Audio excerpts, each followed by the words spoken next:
Hola guardianes de la cultura, bienvenidos a este nuevo video de este pequeño canal. Muchos de ustedes parecen estar emocionados por ver este video, no voy a hacer una introducción muy larga ya que básicamente es la misma que la del video anterior. Un vistazo respetuoso a lo que fue la otra cara de la América precolombina, por lo que sin más introducción yo soy el cacique y estén a punto de ver los 5 tiranos más sanguinarios en la historia de la América precolombina.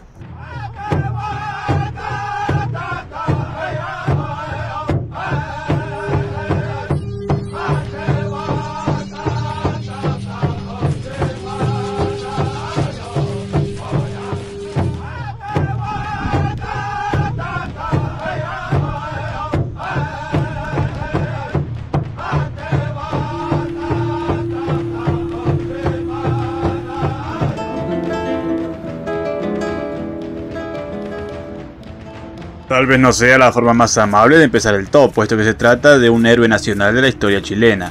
Leftraru, mejor conocido como Lautaro por lo difícil que era pronunciar el nombre por los castellanos, es probablemente el mayor exponente de la resistencia araucana o mapuche ante la conquista española. Nacido hijo de un importante cacique picunche nombre Curiñancu, pero capturado en su niñez y criado hasta juventud por un conquistador español de nombre Pedro de Valdivia, Lautaro tenía lo mejor de ambos mundos: el espíritu guerrero de los mapuches y la inteligencia bélica de los castellanos. De hecho, existe una anécdota que cuenta que una vez Valdivia observó un combate entre españoles y mapuches de lo alto de una colina junto a su ahijado, un Lautaro adolescente. Este, tras observar unos momentos, predijo con sumo acierto el resultado de la batalla aun cuando ésta acababa de comenzar, algo que ni el propio Valdivia había logrado hacer.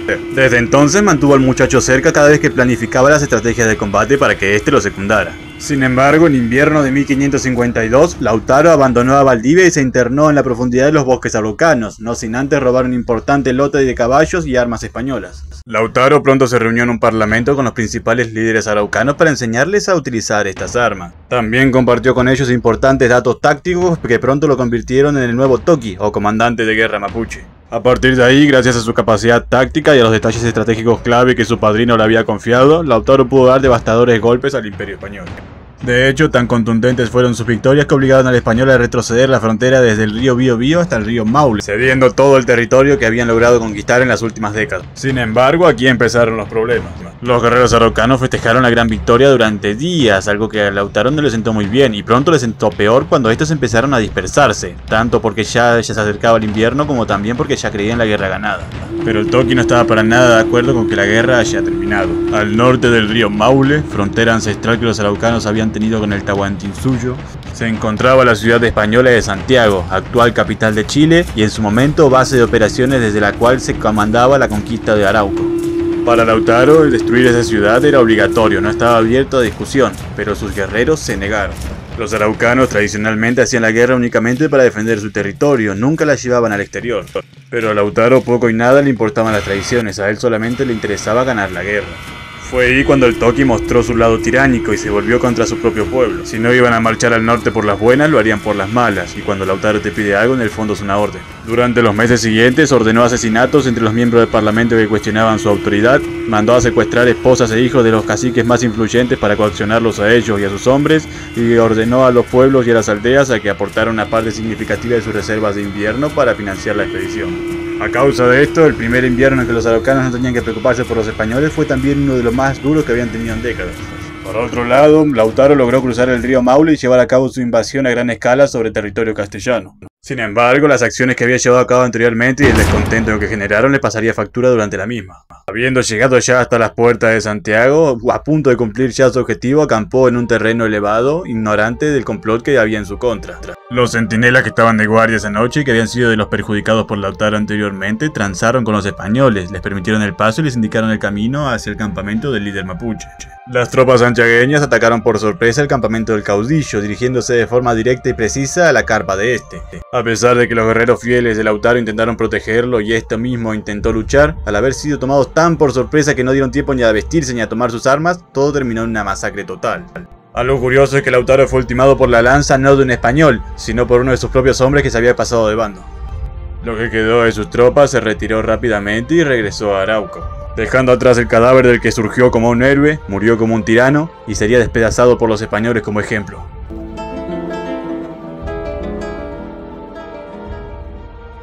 Al principio dudé mucho acerca de incluir a este personaje en el top, puesto que no fue tan tirano como incompetente.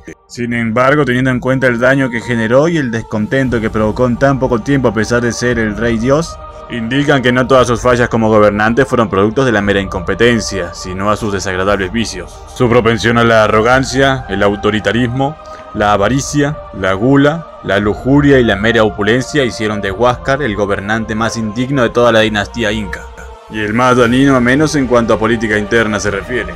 No solo disolvió matrimonios para ordenar que las esposas de los curacas y varios nobles se volvieran sus concubinas, ni se detuvo en consumir alimentos, bebidas y sustancias dedicadas a festividades religiosas para sus propias fiestas privadas, sino que durante los 6 años que duró su mandato se dedicó incansablemente a perseguir, torturar, ejecutar y expropiar los bienes de cualquier opositor que se le escuchara hablando mal de él o de su mandato. Huáscar se apartó de su consejo imperial y realizó expropiaciones de bienes y propiedades en los restos de los miembros de la casta gobernante, incluso en los propios incas fallecidos. Huáscar despojó a los malquis de los 12 soberanos anteriores, incluido su propio padre, de sus recintos de reposo, y los mandó a agrupar a todos en una sola recámara conjunta para quedarse él mismo con las propiedades. Esta falta de respeto por los difuntos no hizo más que acrecentar el ya importante descontento entre la población, tanto noble como plebeya, lo que devino en aún más represiones por parte del gobierno. Todo esto se vuelve aún más grave si recordamos que Huáscar ni siquiera era el primero en la línea de sucesión. Aquel había fallecido en las mismas fechas que el inca Huayna Cápac de una extraña y desconocida enfermedad, y el segundo en la línea había rechazado el ofrecimiento de volverse inca. Este no había sido ni más ni menos que Atahualpa Yupanqui, quien había rechazado el ofrecimiento para quedarse como su yuyok del Chinchaysuyo, o sea, ser el vicerregente de su hermano en las provincias del norte. Sin embargo, y a pesar de que este nunca había hecho nada en contra del gobierno de su hermano, sino que por el contrario lo apoyaba, la popularidad que este tenía, sobre todo entre la casta militar, hizo sentir muy inseguro a Huáscar, y es por este motivo que ordenó su destitución, y cuando este último se negó, intentó hacerlo por la fuerza, lo que dio origen a la guerra civil que le terminaría provocando la muerte al tirano Huáscar. Pero de eso hablaremos en un rato, ya que créanme que el gobernante del norte no era tan inocente tampoco. Sí tenía más luces que Huáscar, quien por todo lo ya mencionado se lleva al puesto número 4.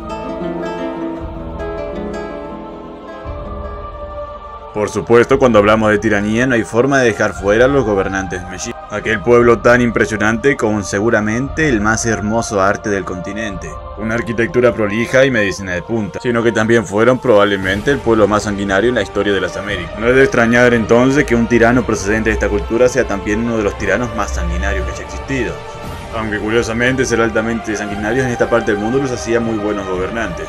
Llevándose el puesto número 3 les presento a Moctezuma Ilicamina, mejor conocido como Moctezuma I. Siendo el gobernante con el mandato más largo del top, ni más ni menos que 30 años, se podría decir que también fue el más exitoso, ya que es el único que pudo mantener el poder hasta su vejez. Este asumió el trono de Tenochtitlán como el quinto Huey Tlatoani en 1440, teniendo él 42 años. Antes de eso, él había estado 23 años en el ejército, llegando a ser comandante en jefe. Además de eso, era profundamente religioso, por lo que su gobierno se caracterizó por ser teocrático y militar. Rápidamente se apropió de las ambiciones del fallecido imperio tepaneca de unir a todo el Valle de Anahuac en una sola nación. En los años siguientes dirigió exitosas campañas militares contra pueblos que ni los tepanecas habían logrado conquistar, como los Coixtlauhca, los Chalco o los Tepaeca, extendiendo exitosamente el territorio azteca por los actuales estados mexicanos de Guerrero, Hidalgo, Puebla, Oaxaca y hasta Veracruz, y uniendo finalmente el Valle de Anahuac en una sola administración. Sin embargo, aquí es cuando las cosas toman un giro. Algunas de sus tácticas de guerra incluían desviar cursos de agua, provocar incendios y envenenar con sal las cementerias enemigas para volverlas estériles. Esto, sumado a algunos desastres naturales que se estaban dando en aquel momento, generaron la desertificación de zonas tradicionalmente fértiles. Desertificación que devino en hambruna. Hambruna que devino en que los pueblos conquistados no puedan pagar la tributaria. Era obvio que reprimir a gente hambrienta no serviría de nada, por lo que Moctezuma tuvo una idea tan grotesca como revolucionaria: resolver las cosas como él sabía, con guerra. Una nueva clase de guerra, no para conquistar, sino para saquear lo que les faltaba a otros pueblos y poder obtener prisioneros para sacrificar, ya que él creía que todos los males que acontecían en su nación se debía a que los dioses estaban enojados con ellos. Y por si aún no lo notan, sí, este hombre fue el que creó e impulsó las famosas guerras floridas. Guerras internas planificadas dedicadas a saquear lo que les faltaba de los pueblos que aún permanecían libres en las entrañas del territorio, obtener prisioneros para el sacrificio y no darse a los gastos que conllevaría una conquista. Sin embargo, las guerras floridas floridas también tenían otro propósito tan brillante como igualmente perturbador.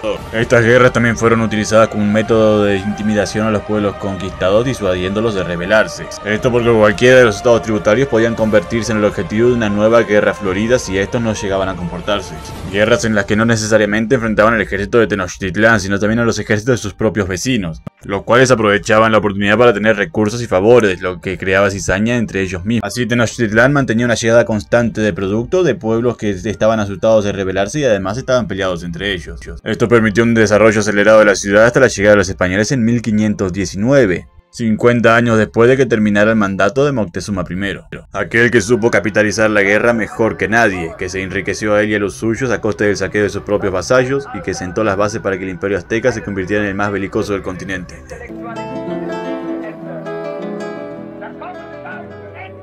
Ya en el puesto número 2 pasamos del reinado más largo y próspero al más corto y efímero, ya que en este caso ser altamente sanguinario no le trajo cosas buenas al gobernante. Ya les había dicho 2 puestos atrás que todavía quedan cosas que decir de Atahualpa, el Susuyoc del Chinchaysuyo, el cual se levantó en armas después de que el Inca Huáscar intentara deponerlo. No voy a perder tiempo explicándoles cómo se desarrolló la guerra, puesto que eso ya lo hice en este video, si quieren vayan a verlo. Pero tal vez ustedes se preguntarán, ¿por qué Atahualpa, siendo el segundo en la línea, rechazaría convertirse en el Inca tras la muerte de su padre, pero años después iniciaría una guerra civil para tomar el puesto por la fuerza? Y es que para entenderlo debemos ponernos en contexto. A la muerte de Huayna Cápac en 1525, Atahualpa se encontraba en un delicado estado mental. Poco tiempo antes había tenido la mayor derrota militar de su vida, perdiendo contra los Pastos, una batalla en la que fue gravemente herido y su padre debió acudir al campo de batalla para salvar su vida. El soberano no solo hizo esto por su hijo, sino que también lo defendió de los generales cusqueños que lo humillaron y se burlaron de él por haber perdido tan aplastantemente contra un enemigo tan inferior. Caso contrario, fueron los quiteños los que le ofrecieron contención hasta que se recuperó de sus heridas. Esto y otras diferencias ideológicas llevaron a que el joven príncipe empezara a rechazar la herencia cusqueña de su padre y se acercara más a la herencia quiteña de su madre. Para cuando Huayna Cápac y su heredero fallecieron de una extraña enfermedad, Atahualpa ya prácticamente era un noble quiteño, querido y respetado por la comunidad.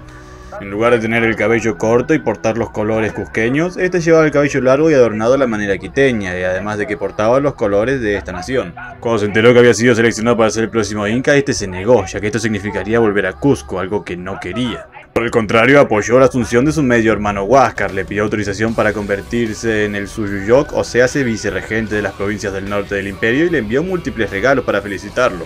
Y por su parte, Huáscar sí nombró formalmente a Atahualpa como el gobernador de las provincias del norte, evidenciando que al principio sí existía una relación de respeto y confianza entre ambos, la cual se fue deteriorando en los próximos años. El qué pasó por parte de Huáscar ya lo sabemos, pero intentemos comprender por qué pasó. ¿Qué hizo Atahualpa como para que su hermano se sintiera tan amenazado e intentara destituirlo? Pues nada más ni nada menos que su trabajo, solo que lo hizo demasiado bien. Durante los 3 años en que Atahualpa gobernó las provincias del norte del Tahuantinsuyo, estas gozaron de un enorme desarrollo. Ciudades como Quito o Ingapirca se convirtieron rápidamente en auténticos baluartes, y la capital provincial, Tumebamba, se desarrolló tanto que llegó inclusive a competir contra Cusco en cuanto a su esplendor refería. Y debo agregar que sí, Tumebamba, que en la actualidad sigue existiendo y es la ciudad ecuatoriana de Cuenca, fue visitada hace 8 años por quien les habla. Y no tengo razón alguna para ocultar, la cara de chiquilín que tenía. No tengo razón para ocultar que es uno de los lugares más hermosos en los que haya estado en toda mi vida. Pero volviendo al tema, Atahualpa demostró ser un fantástico administrador teniendo en cuenta la estabilidad que trajo a la región, ya que a pesar de la dureza con la que trataba a sus súbditos, su gobernatura se caracterizó por la implementación de múltiples infraestructuras claves para el desarrollo urbano y varias reformas agrarias, las cuales en su conjunto acarrearon un crecimiento económico exponencial nunca antes visto en la zona. Esto dio mucho de qué hablar en otras partes del imperio, principalmente en Cusco, ya que mientras las provincias del norte recién anexadas y supuestamente aún bárbaras prosperaban económicamente, la capital empezaba a verse como un territorio agreste. Y es que Atahualpa solamente continuaba con la visión que habían tenido su padre Huayna Cápac y su abuelo Tupac Yupanqui, quienes sostenían que el futuro del imperio se encontraba en las provincias del norte. Sin embargo, a pesar de los recelos, el verdadero colmo para Huáscar y los cusqueños llegó cuando Atahualpa llevó a cabo reformas militares, modificando deliberadamente el arte de guerra frontal incaica para introducir conceptos novedosos como el terror psicológico, propios de la guerrilla quiteña. Según él, y usando su fracaso como experiencia, las tácticas antiguas estaban obsoletas y necesitaban evolucionar. Pero Huáscar utilizó esto como argumento para mandar a arrestar a Atahualpa, acusándolo de estar siendo aculturizado por un pueblo conquistado en lugar de culturizarlo a él. Y es aquí cuando empiezan los problemas, ya que Atahualpa se cansó rápidamente de intentar negociar con su hermano y decidió probar la efectividad de su nuevo sistema en contra de su propio pueblo. Y a pesar de que las tropas de Huáscar tenían toda la ventaja en números y recursos, el hecho es que no estaban preparados para la guerra que Atahualpa traía. Canibalización de los vencidos, profanación de sus cuerpos para fabricar instrumentos, agresión física y sexual sobre mujeres, ancianos y niños de pueblos desprotegidos, tortura física y psicológica de prisioneros de guerra, sabotaje en líneas de suministros e incendios en ciudades sitiadas solamente eran algunas de las costumbres guerreras que este nuevo ejército llevaba a cabo y que hace mucho estaban prohibidas en el ejército inca, ya que este hacia varias generaciones tenía la labor estricta de reducir al mínimo las bajas en ambos bandos. Pero ahora Atahualpa introducía un nuevo concepto, el exterminio total del enemigo. Estas tácticas barbáricas combinadas con el ingenio militar incaico creó una combinación mortífera, demasiado para que un líder tan facto de carácter como Huáscar pudiera hacer algo al respecto, aun cuando llevaba toda la ventaja. Al final Atahualpa se alzó con la victoria, pero poco tiempo después fue capturado por los españoles. Aún así, en los 8 meses siguientes, mientras dejaba que los invasores hiciesen lo que quisieran, él se dedicó a buscar en secreto y hacer ejecutar de las formas más crueles e inhumanas a los familiares de Huáscar. A pesar de que estos también eran familiares suyos, y no se detuvo ahí, sino que también hizo quemar todos los quipus que pudo encontrar para borrar por completo la historia inca hasta el momento de la memoria de la gente. Además de ordenar la ejecución de aquellos encargados de redactarlos. No creo tener que explicar el por qué una quema de libros es el peor daño que un tirano puede hacerle a su nación, y solo por lo corto de su mandato es que Atahualpa se queda en el puesto número 2.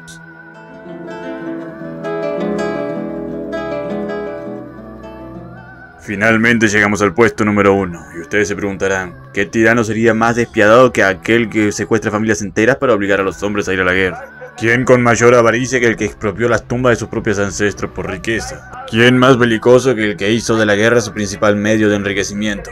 ¿Y quién más sanguinario que el que osó utilizar las más despiadadas tácticas de guerra contra los niños de su propia nación? Por más polémica que haya de por medio, ya que este es considerado por la mayoría como el mejor gobernante en la historia de los mexicas, es mi deber presentarles como el tirano más sanguinario en la historia de las Américas, al Tlatoani Ahuizotl, el octavo gobernante de Tenochtitlan, quien gobernó desde 1486 hasta 1502, y cuyo reinado se caracterizó por avanzar hasta su mayor grado de complejidad las mismas políticas impulsadas años antes por su abuelo, el ya mencionado Moctezuma I. Y es que tras la muerte de este último, los dos soberanos siguientes habían optado por políticas más pacíficas y amistosas para con sus vecinos. Sin embargo, como ya dije, al Ahuizotl llegar al poder no solo retomó las prácticas belicosas de su abuelo, sino que las amplificó hasta su mayor grado de complejidad. Y de hecho fueron las políticas de Ahuizotl los que convirtieron a los mexicas en la cuarta cultura guerrera más temible de la historia según Armapedia. Ya apenas asumir la jefatura en 1486 llevó a cabo la mayor expansión militar en la historia de los mexicas, expandiendo los dominios de la Triple Alianza por todo el centro y sur de México e incluso llegando hasta el norte de Guatemala, teniendo como único fracaso la campaña del norte contra los Purepecha. Sin embargo, lo que le da el primer puesto a Ahuizotl fue la excesiva crueldad con la que trató a los vencidos, obligándolos a pagar tributos gigantescos que prácticamente pausaban el desarrollo regional. Bueno, salvo claramente Tenochtitlán, que por estas fechas tuvo su mayor grado de desarrollo y su población vivía en estado de total opulencia. Pero ni siquiera esto pudo satisfacer las ambiciones de Ahuizotl, quien en 1487 inauguró el Teocalli de Tenochtitlán, o mejor conocido como el Templo Mayor. Posiblemente la mayor mega infraestructura religiosa en la historia del continente y una de las mayores en todo el mundo. De hecho, me resulta interesante que todavía no me hayan pedido hablar de religión, habiendo tantos secretos que desentrañar. Sin embargo, sin lugar a duda, lo que fue la joya más hermosa en la ciudad de Tenochtitlán, ¿y qué digo de Tenochtitlán? La joya más hermosa en toda Norteamérica, no era tan hermosa o apreciada para ciertos pueblos de la región. Fuera de los límites de la ciudad plateada, como llamarían tiempo después los españoles a Tenochtitlán, la existencia del Teocalli no hacía más que causar pánico. Y es que los españoles no demolieron tan majestuoso edificio por placer, sino por súplicas. Ya que para los pueblos conquistados por los mexicas, ver el Teocalli no era otra cosa que ver a las puertas del mismísimo infierno. Muchos creen que los españoles destruyeron el Teocalli por envidia, ya que en España no existía un edificio semejante. Pero pónganse en contexto. Si mi enemigo tiene una casa mucho más hermosa que la mía y yo logro quitársela, ¿qué tiene más sentido? ¿Que la demuela o que me la quede para mí? Y la razón por la que los indígenas tuvieran pavor a este edificio es simple. Según distintas fuentes como National Geographic, solo en el primer año de existencia del Teocalli ya se sacrificaron más de 20.000 seres humanos. Una crónica rescatada de los propios sacerdotes mexicas de la época describen que los cautivos ingresaron a la ciudad por 4 largas filas desde distintos puntos, cada una de varios kilómetros de extensión, de la cual los prisioneros fueron obligados a subir las escalinatas del templo donde serían sacrificados arrancándoles el corazón. Este grotesco espectáculo duraría 4 días enteros sacrificando gente. Y ni siquiera serían los únicos del templo, sino que año a año se sacrificarían a más y más personas. Pero cabe preguntarnos, ¿de dónde sacó Ahuizotl tantos prisioneros para sacrificar? Pues es simple, de las guerras floridas ya existentes desde los tiempos de su abuelo. Pero ya no se limitó solo a utilizarla como un mero método de intimidación o para conseguir recursos, implementando un complejo sistema de espionaje con comerciantes especializados en la infiltración. Ahuizotl pudo tener información precisa acerca de la condición económica y demográfica de sus vasallos. Fue con estas cartas sobre la mesa que Ahuizotl llevó a cabo las acciones que lo convirtieron en el tirano más sanguinario en la historia de las Américas. A través de unos cálculos matemáticos certeros, Ahuizotl y su grupo de consejeros determinaron cuál era el número de personas que cada estado necesitaba para poder trabajar eficientemente los terrenos y poder recaudar los tributos necesarios. Y gracias a su red de espionaje podía saber con anticipación cuáles estados estaban rebasando mucho ese número y creciendo desmedidamente en población. Es en ese momento que Ahuizotl les aumentaba los tributos de tal manera que les fuera imposible pagarlo. Y cuando no lo lograba, bueno, ese estado se convertía durante un año en el proveedor de prisioneros para sacrificio. Esta medida llevó a las antiguas políticas del Moctezuma I a un nivel completamente distinto. Ya no había forma de congraciarse con la Triple Alianza, el simple hecho de tener muchos hijos ya era excusa para que te ataquen. Los mexicas prácticamente moldearon su sociedad en base a estas guerras, prácticamente volviéndose imbatibles en la zona, reduciendo al mínimo las posibilidades de que cualquier estado pudiera rebelarse, ya que sus números estaban controlados. Y muchos de sus recursos de subsistencia les eran arrebatados por medio de la tributaria. Y en su herencia ahora Tenochtitlán siempre tendría nuevos prisioneros para sacrificios, además de invaluables tesoros robados a sus vasallos. Tesoros que volvieron a Tenochtitlán la ciudad más rica de todo el continente. Y que hicieron a Ahuizotl ser aclamado incluso hasta el día de hoy como el mejor gobernante que Tenochtitlán hubiera tenido, a pesar de ser también por lejos el más sanguinario. Y es que sí, bajo su mandato los mexicas sí vivieron su época de oro, pero los pueblos sometidos vivieron un auténtico apocalipsis. Uno que se extendería durante varias décadas hasta que por fin la primera oportunidad que tuvieron de librarse de los aztecas la tomaron sin dudar, aun cuando ésta llegaba del otro lado del mar imponiendo una cultura completamente diferente a la suya. Y bueno amigos, eso es todo por hoy. No olviden dar like si el video les gustó, suscríbanse para estar pendientes de más contenido así, comenten qué les ha parecido, síganme en Instagram, mándenme mensajes privados por ahí y más importante, compartan para que el conocimiento pueda llegar a más personas. Y recuerden, aquel que no sepa de dónde viene, poca idea tendrá de dónde pretende llegar. Cuídense mucho.